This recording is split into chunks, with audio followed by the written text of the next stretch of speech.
ti ho mai domandato perché casca i rami? Non ho capito. Non so buono dormire se penso ai rami che casca. Ma che cazzo si ti dio dire? Ascolta! Uno lavora una vita e se rompe il culo per portare casa in skate. E dopo, come niente, in giardino, tutto se calmo, non che se vento. Bam! E casca il ramo. Nessuno te ha rotto i coglioni, Albero. Io ero solo de passaggio. Eppure appena arrivo sotto, bam! Ma fatto sul serio? Io ho fatto qualcosa di mai? Forse? Si tu arrabbia con me? A un albero se fermo. Non puoi seguirmi. Non puoi sapere cosa che ho fatto in te vita. Magari ho fatto degli errori vicino a un altro albero e questo è il mega visto o mega sentito. E ha fatto bocche con tutti sti altri alberi.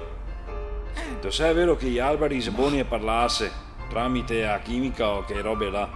Pino, che l'uomo te ha detto che sei un deficiente. Magari con me. Ho già sentito il pioppo de abano. Ah sì? E indovina da chi? Da Robina de Ponte Ongo. Bravo. Grazie. Prego. E Robina de Ponte Ongo che ho detto il pomaro de Pestrina. E PAM! Ah, sì. Come fatto a vivere sereno se non te puoi fare una cagata che dopo tu ti fa bocche? Sto attento anche a te, nonno. Grazie.